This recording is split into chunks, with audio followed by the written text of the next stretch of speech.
అంగన్వాడీ ఉద్యోగుల సమస్యలను కేంద్ర రాష్ట్ర ప్రభుత్వాలు పట్టించుకోకపోవడం సరికాదని ఏటెక్ జిల్లా కార్యదర్శి దేవేందర్ అన్నారు. అంగన్వాడీ ఉద్యోగుల సమస్యలను పరిష్కరించాలని డిమాండ్ చేస్తూ మంగళవారం ఆదిలాబాద్ కలెక్టరేట్ ఎదుట ధర్నా చేపట్టారు. ఆయన మాట్లాడుతూ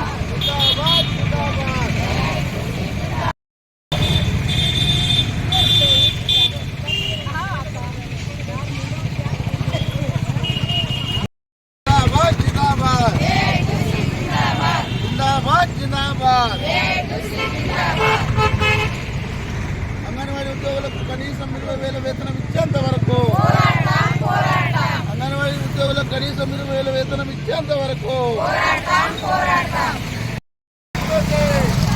అంగన్వాడీ ఉద్యోగులకు కనీస వేతనం 20,000 వేతనం వేస్తేనే కొత్త ఫోన్లు లేదా క్యాప్షన్ వేస్తేనే కేంద్ర రాష్ట్ర ప్రభుత్వాల పోయి బయటరే.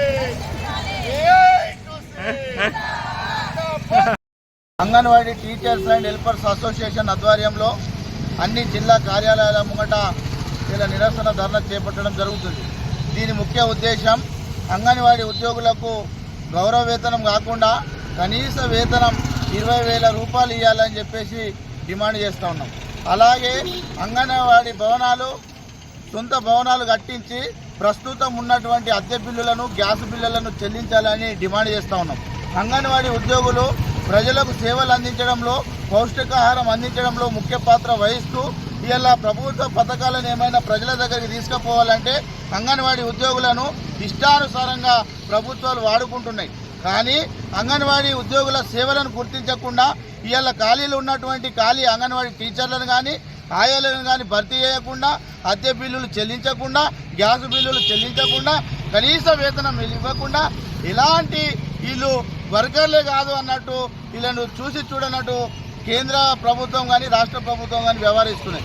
గతంలో శిశు సంక్షేమ మంత్రి ఇచ్చినటువంటి హామీ కనీసం 18,000 జీతం ఇస్తామని చెప్పడం జరిగింది. ఆ ప్రభుత్వం ఏంది నియంత పాలన అన్నారు. ప్రజాపాలన వచ్చినటువంటి కాంగ్రెస్ ప్రభుత్వం కూడా ఇవాళ పట్టించుకోకపోవడం శోచనీయ అంశం. మేము ఏఐటీసీగా ఒకటే డిమాండ్ చేస్తూ ఉన్నాం. దేశవ్యాప్తంగా కేంద్ర ప్రభుత్వం కూడా ఏమి అంగన్వాడీ ఉద్యోగులకు ఇవ్వాలో కేంద్ర ప్రభుత్వం ఇవ్వాలి. అలాగే రాష్ట్ర ప్రభుత్వం కూడా అంగన్వాడీ సేవలను ప్రతి పథకానికి వాడుకున్నట్టుగా వాళ్ళను కూడా గుర్తించి ఇలా వాళ్ళకు యాప్లు పెట్టిళ్ళు. యాప్ల పేరు మీద డౌన్లోడ్ పెట్టాలి, అక్కడ పోయి ఫోటోలు పెట్టాలా, రోజుకు 3-4 ఫోటోలు పెట్టాలని చెప్తున్నారు. డమ్మీ ఫోన్లు ఇచ్చేసిళ్ళు. 5Gలుగా నెట్వర్క్లు లేవు, ఇబ్బందులు పడుతున్నారు. సూపర్వైజర్లు ఏమో టార్చర్ చేస్తూ ఉన్నారు. ఇది ఎంతవరకు సమంజసమని అడుగుతున్నాం మేము ఏఐటీసీగా.